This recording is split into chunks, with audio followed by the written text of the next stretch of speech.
Channel पर आपका बहुत बहुत स्वागत है। आज हम आपके सामने एक मैथ की ऐसी सीरीज शुरू करने वाले हैं कि जिसमें कि आपको प्रत्येक एग्जाम के लिए बड़ा ही महत्वपूर्ण योगदान रहेगा इन सवालों और चैप्टर के माध्यम से हम शुरू करेंगे। जैसा कि आपने सभी जाना है कि नंबर सिस्टम हमारा सबसे पहला चैप्टर होता है और नंबर सिस्टम में आपको हम बताएंगे आज गुणनखंड के बारे में कि फैक्टर्स क्या होते हैं। ठीक है, यदि हम बात करें गुणनखंड की कि गुणनखंड, मैं वर्ड लिखता हूं गुणनखंड।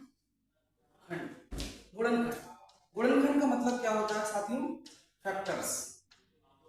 ठीक है, ये है फैक्टर्स नंबर सिस्टम में, जहां से गुणनखंड के सवाल बहुत ज्यादा पूछे जाते हैं एग्जाम में। लगभग हर एग्जाम में 25 क्वेश्चन आना है, 25 में से 2-3 सवाल आपके आ ही जाते हैं गुणनखंड से। यदि मैं गुणनखंड के अलावा बात करूं ये वाले वर्ड का, जिसमें बहुत ज्यादा विद्यार्थियों को कंफ्यूजन होता है कि गुणनखंड और गुणज ये क्या होता है। गुणनखंड का गुणज का मतलब होता है साथियों मल्टीपल। क्लियर? अगर मैं आपसे बात करूं गुणनखंड की, तो गुणनखंड का मतलब है कि किसी भी नंबर, जैसे आपने सपोज एक नंबर लिया 6, कि 6 में किस किस नंबर से डिवाइड जाता है, तो आप क्या कहेंगे कि 1 से डिवाइड जाता है, 2 से, 3, 4, तो 4 का तो डिवाइड नहीं जाएगा 6 में, 4 नहीं लेंगे। उसके बाद क्या लेंगे हम 6। तो इसका क्या मतलब होगा कि 6 में हम देख रहे हैं कि 1 से डिवाइड जा रहा है, 2 से, 3 से और 6 से। इन तीनों नंबर से अगर डिवाइड जा रहा है तो हमारे 6 के कितने गुणनखंड हुए यहाँ पर? 1 2 3 4 गुणनखंड देखने को मिला। वही मैं अगर आपसे कहूं कि गुणज के बारे में कि इसी संख्या 6 के कितने गुणज होंगे, मींस मल्टीपल्स होंगे। अब मल्टीपल्स एग्जाम में एक्चुअली में इस तरीके से पूछा जाता है कि आपसे कहेगा कि 6 के कितने 5 गुणज होंगे, या फिर 6 के प्रथम 4 गुणज कौन कौन से होंगे। तो आप क्या कहेंगे?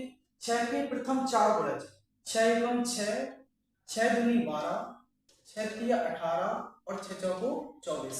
मींस कि these are the multiples of 6। कितने हुए? हमने लिया है 4, तो 6 के प्रथम 4 गुणज हुए हैं 6, 12, 18 और 24। वही अगर मैं आपसे बात करूं कि 6 के गुणनखंड कितने हुए, तो 1 2 3 4, ये भी 4 गुणनखंड हुए। अब गुणनखंड तो फिक्स होते हैं किसी भी नंबर के, बट मल्टीपल्स हम क्वेश्चन के अकॉर्डिंग लेते हैं। कैसे?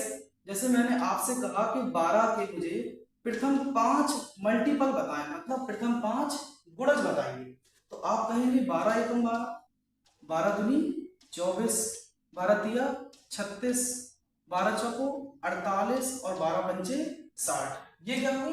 12 के फर्स्ट 5 मल्टीपल, प्रथम 5 गुणज। लेकिन अगर मैं वही आपसे यहाँ पर बात कर दूं कि 12 के कितने गुणनखंड होंगे, कितने फैक्टर्स होंगे, तो आप कहेंगे कि 12 में सर 1 का डिवाइड जाता है, 2 का डिवाइड जाता है, 3 से जाता है, am I right? यस, 4 से भी जाता है। आप इसके बाद क्या लेंगे? 6, कि 12 में 6 का भी डिवाइड जाता है। उसके बाद लास्ट नंबर क्या होगा हमारा? 12। तो 12 के देख रहे हैं यहाँ पर 12 के टोटल कितने गुणनखंड हुए? 6 गुणनखंड हुए। 3 यहाँ देखने को मिले आपको, 3 यहाँ देखने को मिले। ठीक है, तो these are the basic difference between गुणनखंड एंड गुणज के बारे में। चलिए आगे हम कुछ और नंबर लेते हैं। देखो आपके सामने कि यदि मैं आपसे यही बात करूं तो पूछूं कि बताइए मुझे 24 के कितने गुणनखंड होंगे, 24 के कितने गुणनखंड होंगे। और ये जो गुणनखंड है ये हम निकाल रहे हैं भैया साथियों टोटल गुणनखंड। ठीक है, कुल गुणनखंड की हम संख्या यहाँ पर निकाल रहे हैं। तो मैंने आपसे कहा कि 24 के कितने गुणनखंड होंगे, 36 के टोटल कितने फैक्टर्स होंगे, 48 के कितने फैक्टर्स होंगे, इन सभी के बारे में। और वही मैं अगर गुणज की बात करूं मल्टीपल्स की, 24 के मुझे प्रथम 3 गुणज बताओ। सिर्फ एग्जाम में लिख के आता है ऐसा ही कि 24 के प्रथम 3 गुणज क्या होंगे, सेम टू सेम। 36 के प्रथम 4 गुणज क्या होंगे या 3 गुणज क्या होंगे, इसके बारे में। 48 के बारे में। तो जितने गुणज पूछा जाए एग्जाम में वो तो हम अपने अकॉर्डिंग लेते हैं कि अब 24 के आपसे कह रहा है कि यहाँ पर 3 गुणज बताओ मुझे, तो आप 24 का क्या पढ़ेंगे? पहाड़ा। कैसे पढ़ेंगे? टेबल 3 बार, 24 एकम 24, 24 दूनी 48 और 24 तिया 72, 72। क्लियर है? वहीं अगर मैं आपसे कहूं कि 36 के मुझे प्रथम 3 गुणज बताइए, तो 36 दूनी 72 और 36 तिया 108, ये हुई 36 की प्रथम 3 मल्टीपल।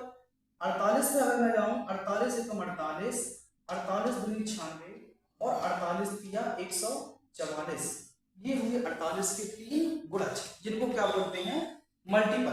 क्लियर हुआ। अगर मैं आपसे अब बात करता हूं, देखो गुणनखंड के बारे में, फैक्टर्स के बारे में, कि 24, 36 और 48 के कौन कौन से फैक्टर हैं, मतलब इनके टोटल फैक्टर क्या है। कुल गुणनखंड, कुल गुणनखंड या फिर टोटल फैक्टर्स इंग्लिश में कहें तो आपको पता है कि 24 में 1 से डिवाइड जाता है, 2 से जा रहा है, 3 है, उसके बाद 4 लेते हैं, नेक्स्ट 6 है, 8 हुआ है, 12 है। और अगर यदि संख्या का हमें यहाँ आधा मिल जाए तो आधे के बाद कोई और नंबर तो आया नहीं, तो आधे के बाद जस्ट हम उसी नंबर को उठा लेते हैं 24। तो यहाँ देख रहे हैं हमारे पास 24 के कुल कितने गुणनखंड हुए हैं, आप देख रहे हैं 5 और 3 8। 24 के टोटल जो गुणनखंड है वो कितने हुए हैं, 8 हुए हैं। सिमिलरली हम 36 और 48 के भी निकाल सकते हैं। लेकिन अब यहाँ पर बात आती है कि इतने बड़े नंबर हैं और इनके गुणनखंड यदि इस तरीके से हम निकालते रहेंगे तो हमारे आंसर तो बड़ा देर में आएगा, कि अगर संख्या और बड़ी एग्जाम में आ जाएगी तो फिर गुणनखंड में ये नियम नहीं लगता।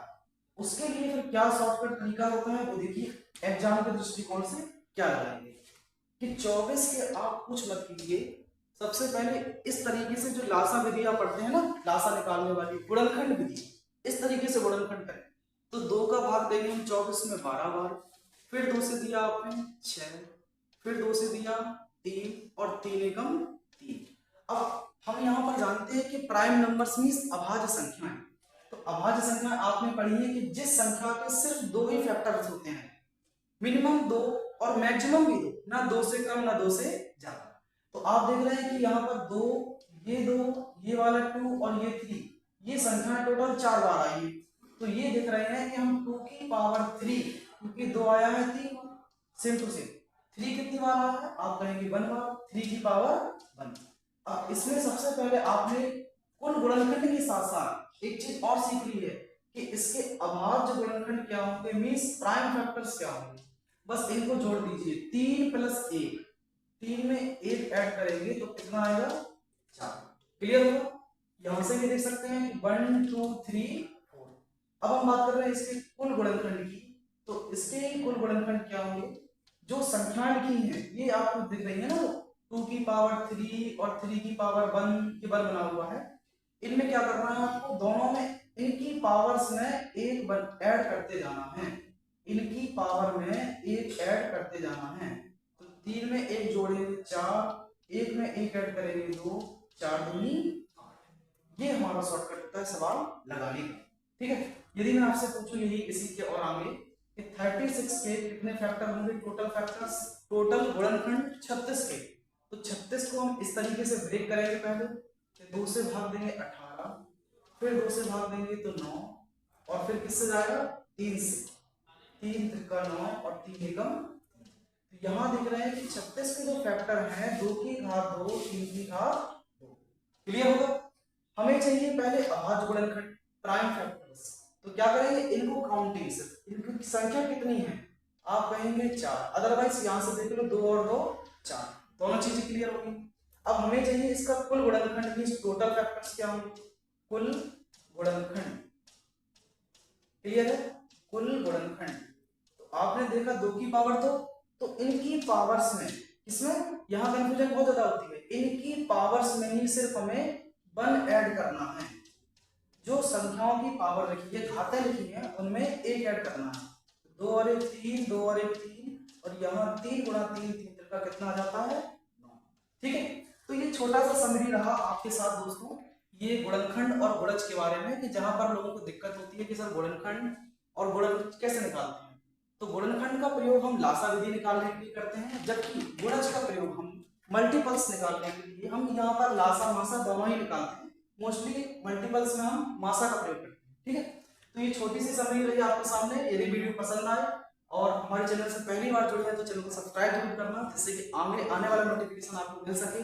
साथ ही साथ कई सारे वीडियो आपको और भी इस तरीके से मिलते रहेंगे आगे आने वाले समय में। तब तक के लिए जय हिंद।